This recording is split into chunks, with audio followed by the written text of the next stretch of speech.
الحمد لله كفى وسلام على عباده الذين اصطفى أما بعد أعوذ بالله من الشيطان الرجيم بسم الله الرحمن الرحيم والذين تبوأوا الدار والإيمان من قبلهم يحبون من هاجر إليهم ولا يجدون في صدورهم حاجة مما أوتوا ويؤثرون على أنفسهم ولو كان بهم خصاصة صدق الله العظيم.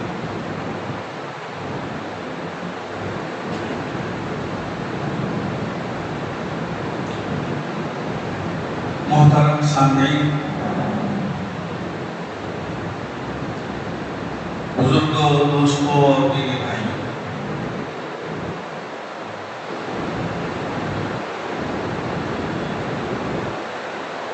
سب سے پہلے ہم اللہ کا شکر ادا کرتے ہیں کہ اللہ تعالیٰ نے ایک مرتبہ پھر ہم سب کو رمضان المبارک کا مہینہ عطا فرما کر اپنی مغفرت کا سامان فراہم فرمایا.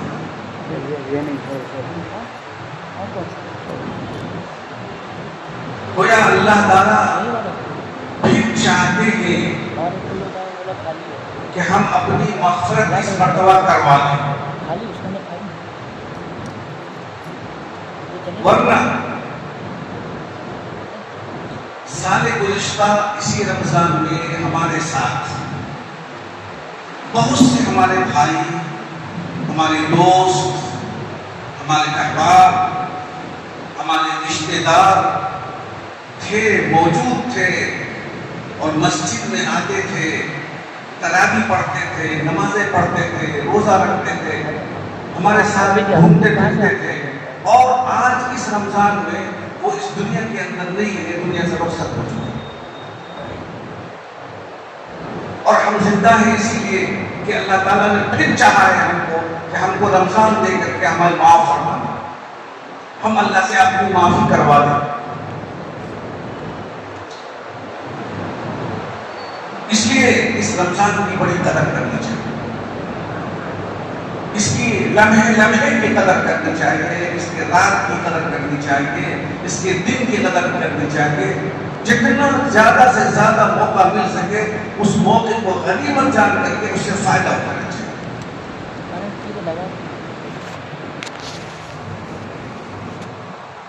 میرے بھائیوں، ہر سال رمضان آتا ہے ایک تحفہ لے کر کے، ایک نایاب تحفہ،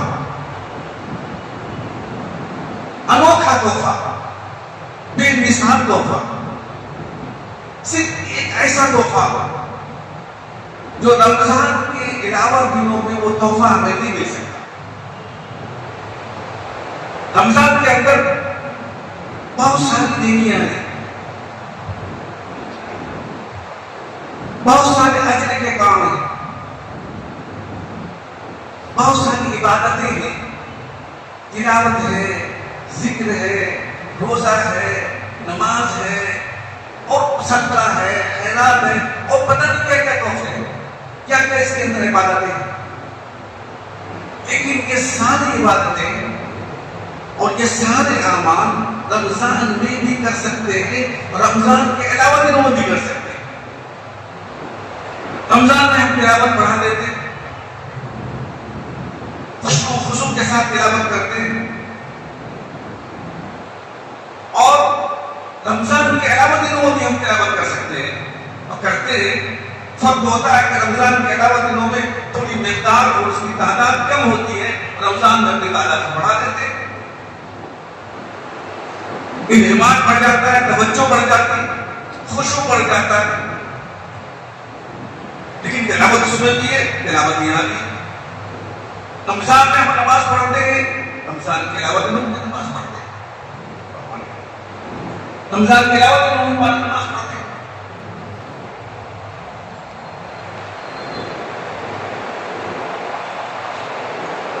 اسی طریقے سے ساری عبادتیں آپ ہیں. اب ڈھونڈ کر کے آپ بتائیں کہ کون سا ایسا عمل ہے جو رمضان میں کر سکتے ہیں اور رمضان کے علاوہ دنوں میں نہیں کر سکتے. وہ ہے تراویح. روزہ بھی رکھ سکتے ہیں آپ رمضان کے علاوہ دنوں میں. نفلی روزے رکھتے ہیں. اگر خدا نہ خواستہ کسی کا رمضان کا روزہ چھوٹ گیا ہو تو رمضان کے علاوہ دنوں میں اس کی قضا کرتا ہے. لیکن تراویح ایسی چیز ہے, ایسی نعمت ہے, ایسا نایاب تحفہ ہے رمضان کا جو صرف رمضان میں ہوتا ہے, رمضان کے علاوہ دنوں میں نہیں.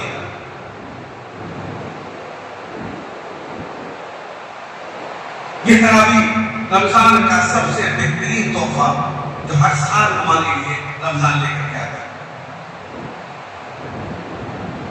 اور اس تراویح کو ہم اپنے گندا ذہن کی وجہ سے, دماغ کے فتور کی وجہ سے, دماغ کے فساد کی وجہ سے, شیطانی تسلط کی وجہ سے, نفس کی شرارت کی وجہ سے خراب کرتے, ملوث کرتے. اس سے بڑی بد نصیبی کی اور کوئی بات نہیں ہو سکتی. اللہ کے رسول صلی اللہ علیہ وسلم نے فرمایا من قام وصام فی رمضان احتسابا وایمانا غفر له ما تقدم من ذنبه.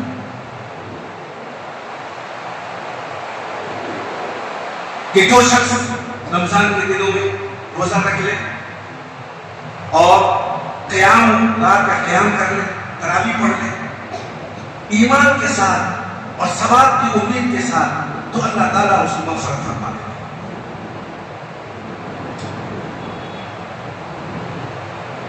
اور چیز رمضان کے کمالات اور خوبیاں جو اللہ تعالیٰ نے ہمارے لیے فرض کیا ہے روزے کو, ہم تلاش کریں کہ آخر یہ روزہ ہمارے لیے کیوں فرض کیا گیا ہے.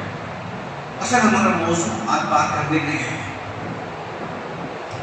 ہمیں اللہ تعالیٰ کیسا بنانا چاہتے ہیں, ہم سے کیا اللہ تعالیٰ چاہتے ہیں.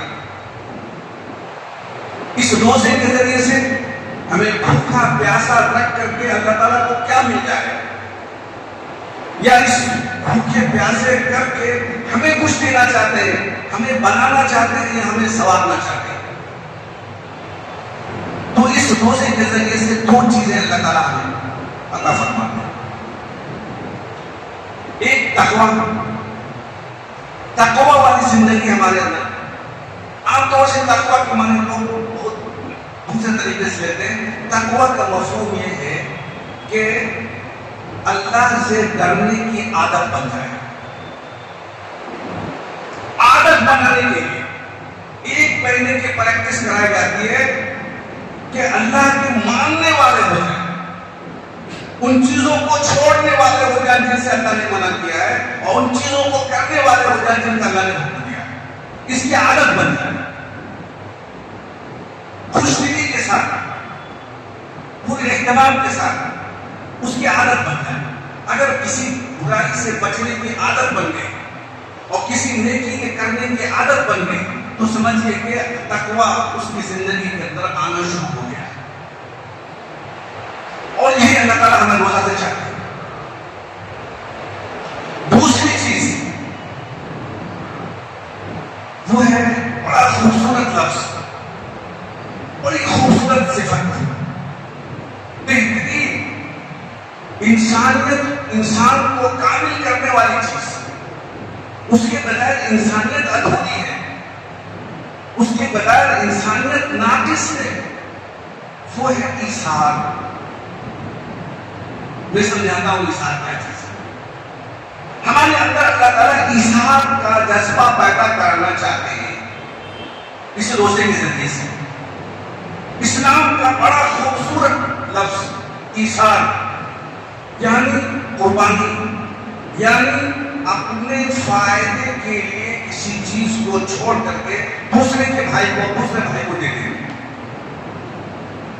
اپنے آپ کو روک کر کے وہ چیز ایک چیز ہے اس پر ایک سے زیادہ آدمی حقدار ہے.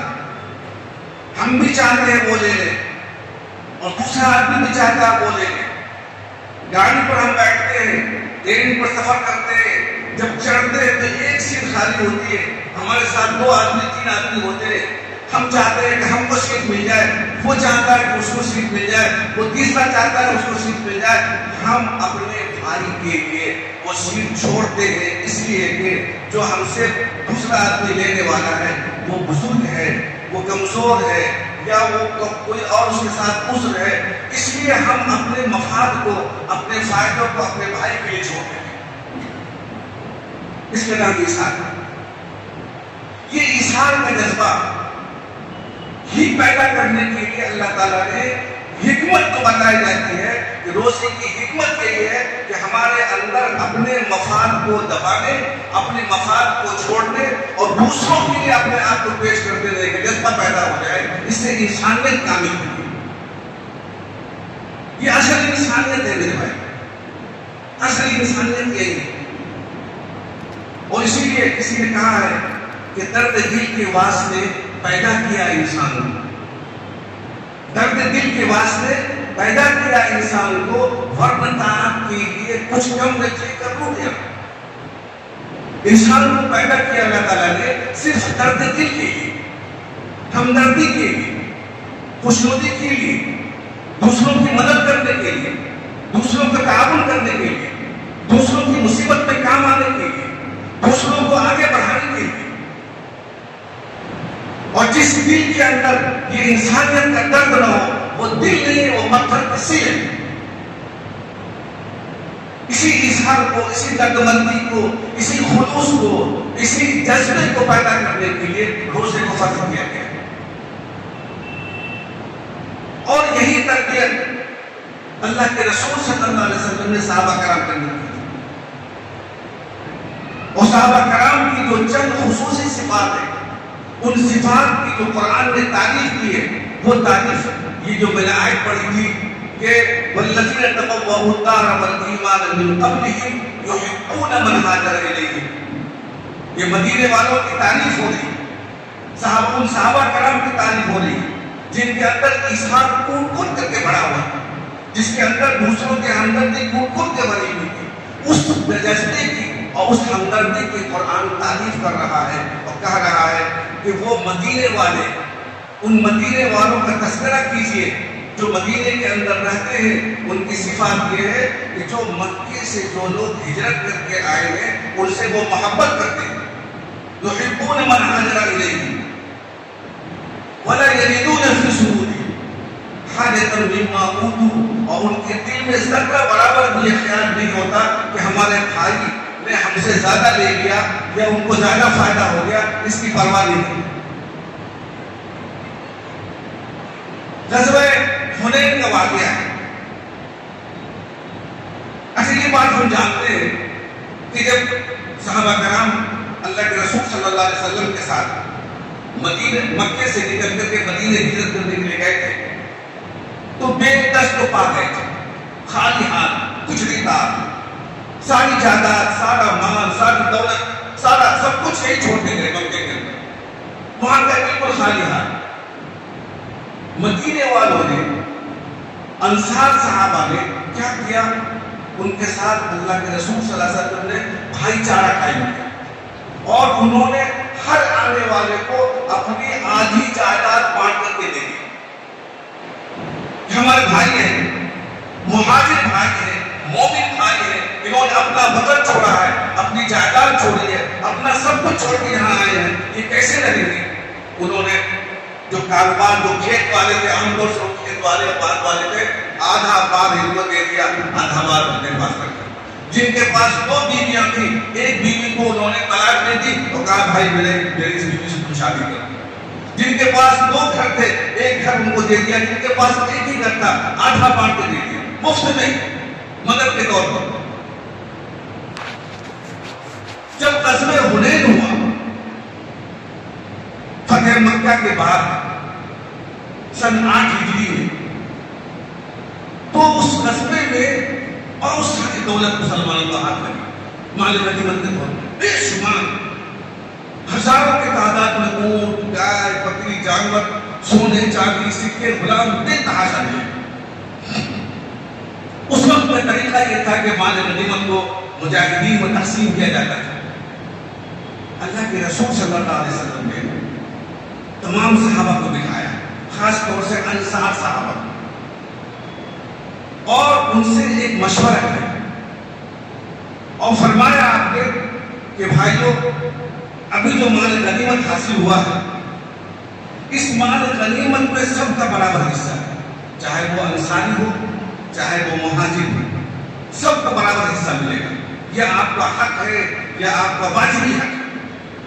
لیکن میں آپ سے ایک مشورہ دینا چاہتا ہوں کہ اگر مہاجر بھائی کو کچھ بڑھا کر کے دے دیں، جو آپ کے حصے سے کاٹ کے ہم دیں گے، یا آپ میں سے بہتوں کو حصہ نہیں ملے گا، ان کو ہم دے دیں تاکہ وہ مالدار ہو جائے اور ان کے پاس جو آپ کا گھر ہے، آپ کا باغ ہے، آپ کی دولت ہے، آپ کی جائیداد ہے، آپ کا کچھ آدھا حصہ بٹا ہوا ہے، وہ آپ کو واپس کر دیں. وہ خوشحال ہو جائیں گے ہمارے دینے سے، دولت بنا لیں گے، اپنا گھر بنا لیں گے، زمین جگہ خرید لیں گے، کچھ خوشحالی آ جائے گی، کچھ ثروت آ جائے گی، کچھ زندگی کی پہیا چلنے لگے گا. اگر آپ اجازت دیں کہ ہم ان کو آپ سے بڑھا کر کے دیتے، ایسا نہ ہو کہ آپ کو دیں اور آپ ناراض رہیں اور آپ کے دل میں کھوٹ رہے، شکایت رہے کہ حضور صلی اللہ علیہ وسلم نے مہاجر کو زیادہ دیا، نہ انصافی کی، ہمارا حق بھی تھا ہم کو دے دیا. یہ آپ سوچ لیں اور آپ کو اجازت دیں اگر آپ، تو ہم آپ کو حصہ نہ دے کر کے آپ کا حصہ ان کو دے دیں، اور پھر وہ جو جائیداد ان کے پاس آپ کی دی ہوئی تھی جب یہ ہجرت کر کے آئے تھے، وہ ہجرت والی جائیداد آپ کو واپس کر دیں. آپ بھی ماشاءاللہ خوشحال ہو جائیں گے اور یہ بھی خوشحال ہو جائیں گے، یہ بھی صاحب حیثیت ہو جائیں گے. یہ مشورہ آپ کی طرف فرمائے. سعد بن عبادہ اور سعد بن معاذ رضی اللہ تعالی عنہما، جو انصار دو قبیلوں کے سردار تھے، اوس و خزرج کے، انہوں نے تھوڑا مشورہ کیا اپنے بھائیوں سے، ساتھیوں سے. اس کے بعد مجمع میں کھڑے ہو کر کے کہا کہ حضور، ہم اس بات کی بالکل اجازت دیں گے.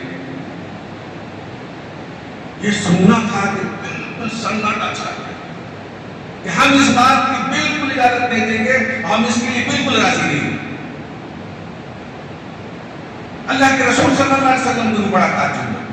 یہ سعد بن معاذ اور یہ سعد بن عبادہ ہمیشہ میرے ساتھ آگے رکھنے والے، ہمیشہ میرے ساتھ چلنے والے، ہمیشہ ہم کو آگے کرنے والے، آج ایسے جواب دیتے.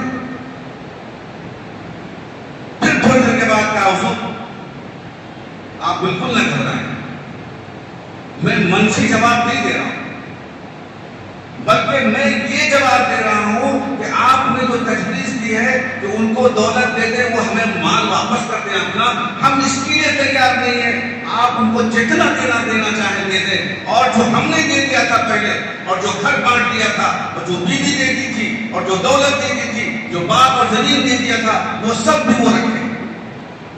ہمارے دل کے اندر کوئی بھی افسوس نہیں اور کوئی بھی قلق نہیں.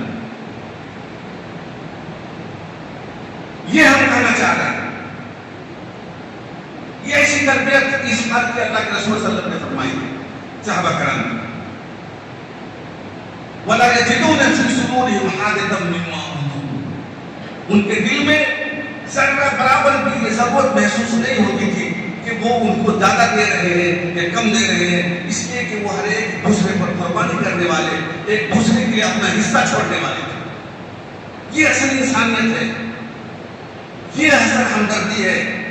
یہ مومن بھائی کے تئیں، مسلمان بھائی کے تئیں جو جذبہ ہے، یہ جذبہ ہمیں روزہ سکھاتا ہے. یہ جذبہ روزہ ہمارے اندر پیدا کرنا چاہتا ہے. رمضان اسی لیے آتا ہے کہ ہماری انسانیت کامل ہو جائے.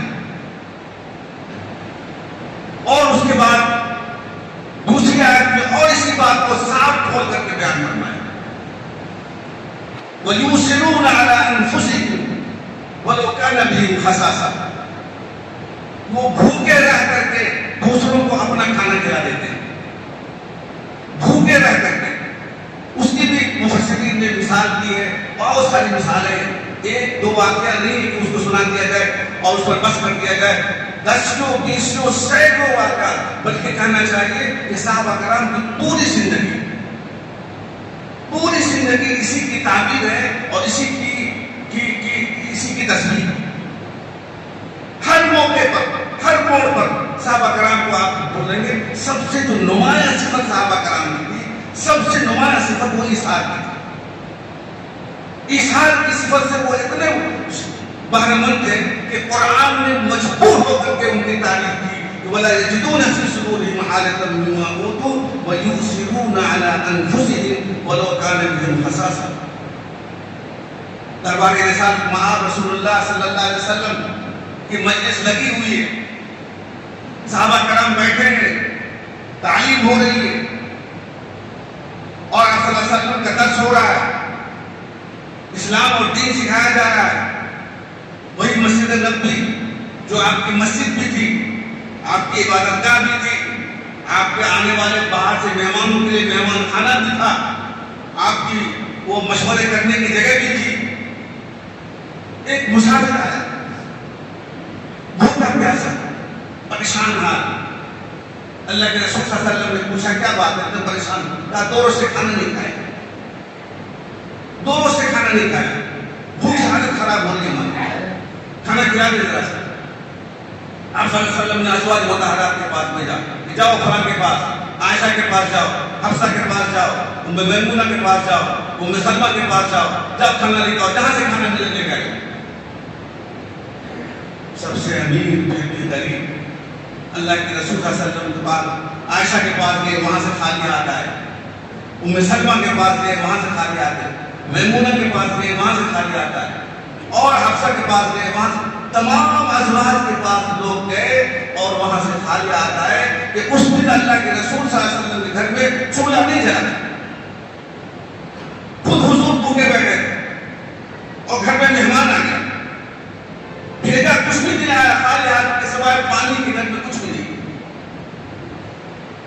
اور ادھر مہمان بھوک سے تڑپ رہا۔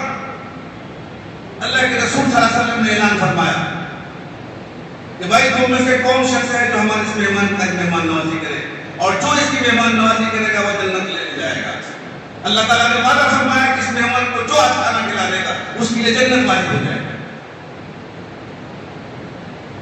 ایک صحابی اٹھے، حضرت طلحہ رضی اللہ تعالیٰ عنہ، کہا حضور میں حاضر ہوں، میں جاتا ہوں مہمان کو کھانا کھلانے۔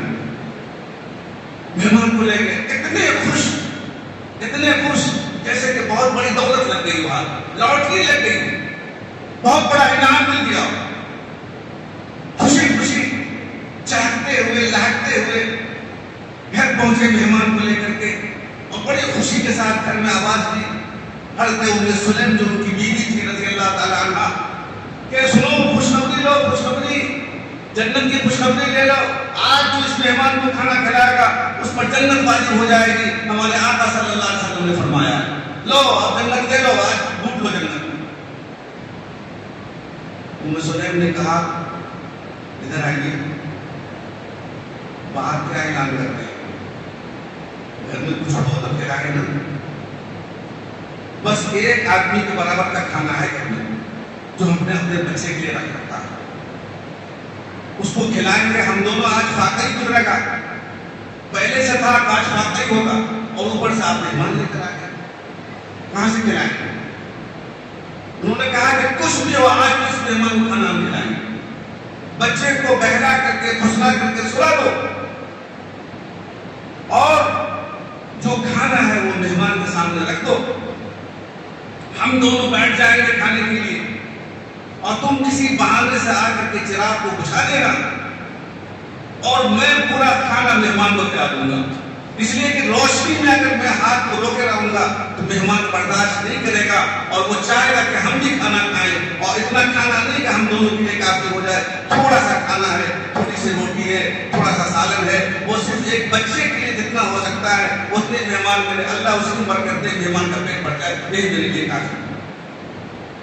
چنانچہ کھانا لایا گیا، دسترخوان لگایا گیا، کھانا رکھا گیا، مہمان آئے خوشی خوشی ہاتھ دھو کر کے بیٹھے، ایک لقمہ لیا حضرت ابو طلحہ نے اور بیوی آئی چراغ کو ٹھیک کرنے باہر چراغ کو کھیل دیا انگلی سے، چراغ گر گیا، چراغ بجھ گیا اور پورا کھانا مہمان کھا گیا۔ صبح ہو کر کے جب اللہ کے رسول صلی اللہ علیہ وسلم کے دربار میں فجر کی نماز کے بعد پہنچے ہیں ابو طلحہ، تو اللہ کے رسول صلی اللہ علیہ وسلم کا معمول تھا تو وہ نماز کے بعد صحابہ کرام سے باتیں کرتے تھے، خیریت پوچھتے تھے کہ کسی نے خواب دیکھا ہو تو خواب بتاؤ، اگر آپ کوئی خواب دیکھے ہوتے تو خواب خود بیان فرماتے، اس کی طرح یہ معمول تھا۔ حضور جب متوجہ ہوئے مقلدوں کی طرف، صحابہ کی طرف، تو مسکرا رہے۔ ابو طلحہ ادھر آؤ، رات مہمان کے ساتھ کیا تم نے؟ کیا معاملہ ہوا تمہارا مہمان کے ساتھ؟ اب بہت ڈرنے لگے کہ شاید ایسا لگتا ہے کہ مہمان کا پیٹ نہیں بھرا، یا ان کے شایع نشان ان کی ضیافت نہیں ہوئی، یا جتنا ان کا حق تھا وہ حق ادا ہم نہیں کر سکے۔ بہت ڈرتے ہوئے کہا کہ حضور ہم نے تو کھانا پیش کیا تھا۔ تو اسی وقت یہ آیت نازل ہوئی وَيُؤْثِرُونَ عَلَىٰ أَنفُسِهِمْ وَلَوْ كَانَ بِهِمْ خَصَاصَةٌ، کہ یہ تمہاری شان میں آیت نازل ہوئی، تمہاری شان میں یہ آیت نازل ہوئی ہے۔ وَالَّذِينَ تَبَوَّءُوا الدَّارَ وَالْإِيمَانَ مِنْ قَبْلِهِمْ يُحِبُّونَ مَنْ هَاجَرَ إِلَيْهِمْ وَلَا يَجِدُونَ فِي صُدُورِهِمْ حَاجَةً مِّمَّا أُوتُوا وَيُؤْثِرُونَ عَلَىٰ أَنفُسِهِمْ وَلَوْ كَانَ بِهِمْ خَصَاصَةٌ۔ بہت سی صفات، بہت سی خوبیاں، بہت سے کمالات اس آیت کے اندر صحابہ کرام نے بیان کی۔ ایک کمال یہ بیان کر دیا کہ ان میں ایسے بھی لوگ ہیں جو خود بھوکے رہ کرتے اپنے بھائی کو بڑے بہانے سے کھانا کھلا دیتے ہیں، اور وہ خود بھوکے رہ جاتے ہیں، گھر والے کو بھوکے رکھ دیتے ہیں، بچے کو بھوکے رکھ دیتے ہیں، بیوی کو بھوکے رکھ دیتے ہیں، لیکن یہ گوارا نہیں کرتے ان کا مہمان۔ میرے دوستو، یہی جذبہ پیدا کرنے کے لیے رمضان آیا، یہی انسان کامل بنانے کے لیے، اور یہ جذبہ جب پیدا ہوتا ہے تو انسان کا دل نرم ہو جاتا ہے، ہر جگہ اس کو ہمدردی نظر آتا ہے، وہ ہر جگہ تعاون کرنا چاہتا ہے، ہر جگہ ہمدردی کرنا چاہتا ہے۔ بھوکے رہ کر کے بھوکوں کا درد سمجھنے کے لیے رمضان آیا، پیاسے رہ کر کے پیاسوں کا درد سمجھنے کے لیے رمضان آیا۔ اسی لیے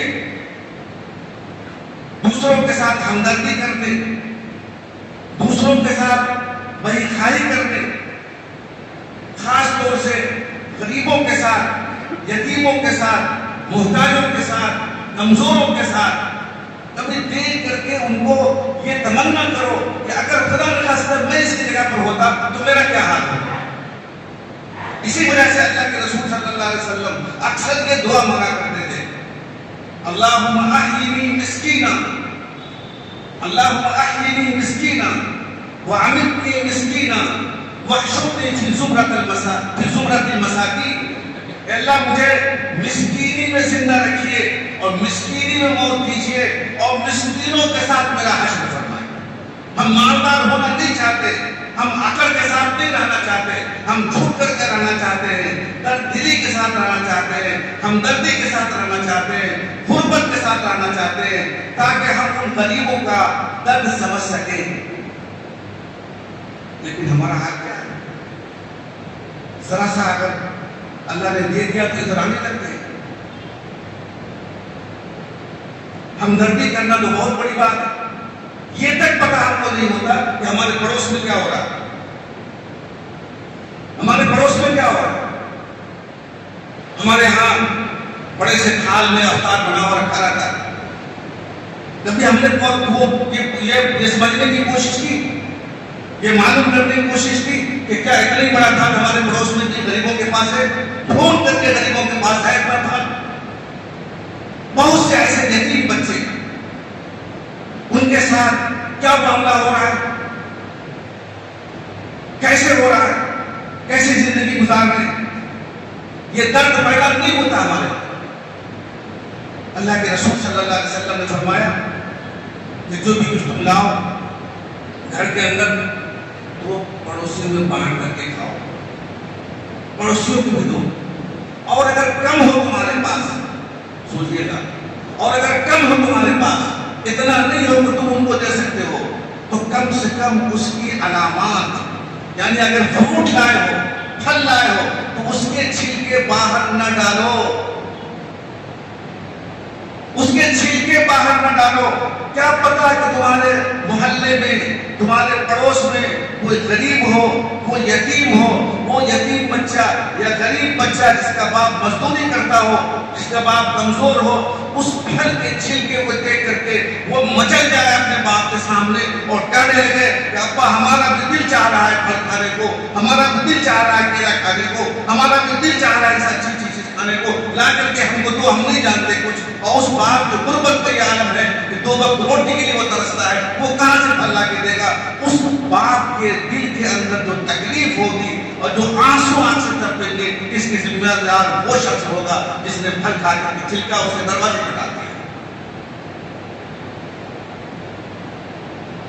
ہمارا کوئی عمل میں دوستو ایسا نہ ہو جو اس ایثار کے خلاف ہو جائے، اس ہمدردی اور اس جذبے کے خلاف ہو جائے، دانشتہ طور پر یا نادانشتہ طور پر۔ ہمارے غیر شعوری، غیر محسوس طریقے سے ہمارا کوئی عمل نہ ہو جائے۔ اللہ کے رسول صلی اللہ علیہ وسلم نے فرمایا کہ کسی یتیم کے سامنے، کسی غریب کے سامنے، خاص طور سے یتیم کا بات کی بات آ رہی ہے، کسی یتیم کے سامنے اپنے بچے کو پیار مت کرو۔ تمہارا بیٹا ہے، چھوٹا ہے، 5 سال کا، 7 سال کا، 8 سال کا، 10 سال کا، وہاں پر ایک یتیم بچہ بھی کھڑا ہے۔ اپنے بیٹے کو جب پیار کرو گے تو اس یتیم کے دل میں یہ پیدا ہوگا، کاش میرا باپ بھی ہوتا، اگر میرا باپ ہوتا تو اسی طرح مجھے بھی پیار کرنے والا ہوتا۔ اس یتیم کا دل دکھانے والا اللہ کے رسول صلی اللہ علیہ وسلم نے فرمایا وہ ہمارا دل دکھانے والا۔ ایک شخص کا ایک بچہ گم ہو گیا مدینہ منورہ کے اندر، مدینہ منورہ میں ایک بچہ گم ہو گیا، اس کا باپ پریشان سرگردہ تلاش کر رہا ہے، کہاں ہے میرا بچہ، کہاں ہے بچہ؟ ڈھونڈتے ڈھونڈتے اللہ کے رسول صلی اللہ علیہ وسلم کے پاس آیا، حضور سے عرض کیا، حضور میرا بچہ گم ہو گیا۔ حضور نے کہا اچھا میں دعا کرتا ہوں، تم تلاش کرو۔ تھوڑی دیر کے بعد ایک شخص آیا کہ حضور جو شخص آپ کے پاس آیا تھا اپنے بچے کی گمشدگی درج کرانے کے لیے، اس کا بچہ فلاں جگہ کھیل رہا بچوں کے ساتھ، گم نہیں ہوا، بھاگا نہیں، کسی نے اس کو اعتبار نہیں کیا۔ پھر آپ نے اس کو شخص کو اطلاع کرائی، وہ آیا آپ کے پاس، پوچھا کہاں ہے، وہ دوڑا بے تحاشا، بہت دیر سے ڈھونڈا، بے تحاشا بھاگا بچے کو لینے کے لیے۔ آپ نے کہا رک جاؤ، رک جاؤ، بہت دیر سے تمہارا بچہ غائب ہے اور تم چاہتے ہو وہاں جا کر کے بچوں کو پیار کرو، پیار سے محبت سے اٹھاؤ۔ ہو سکتا ہے اس مسجد میں کوئی یتیم بچہ ہو سکتا ہے اس مسجد میں کوئی غریب بچہ ہو جس کا باپ نہ ہو، یہ باپ اس لائق نہ ہو کہ اس کو محبت دے سکے اور پیار دے سکے۔ تم اس کے سامنے اپنے بچے کو پیار کرو گے، اس کا دل دکھے گا، اس کے دل میں تکلیف ہوگی، اگر اس کو تکلیف ہو گئی تو مجھے تکلیف ہوگی۔ اس لیے خاموشی سے جاؤ، اپنے بچے کو بالکل پکڑ کے لے آؤ اور گھر میں جا کر پیار کرنا، اس یتیم کے ساتھ پیار مت کرنا، کیونکہ غیر شعوری طریقے پر بھی تمہاری طرف سے کوئی عمل ایسا ہو گیا تو یہ بات ایثار کے خلاف، ہمدردی کے خلاف اور اس جذبے کے خلاف ہوگا جو جذبہ اسلام ہمیں سکھانا دینا چاہتا ہے۔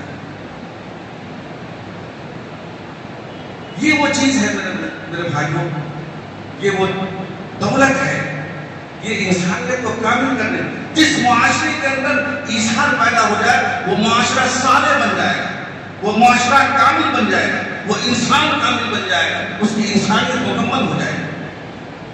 اللہ نے اس درد دل کے واسطے انسان کو پیدا کیا ہے، ورنہ اطاعت کے لیے فرشتے بہت تھے، اطاعت کے لیے فرشتے بہت تھے، ورنہ اطاعت کے لیے کچھ کم نہ تھے کربیا، اطاعت کے لیے، فرمانبرداری کے لیے، عبادت کرنے کے لیے، اللہ کے تسبیح پڑھنے کے لیے فرشتے بہت تھے۔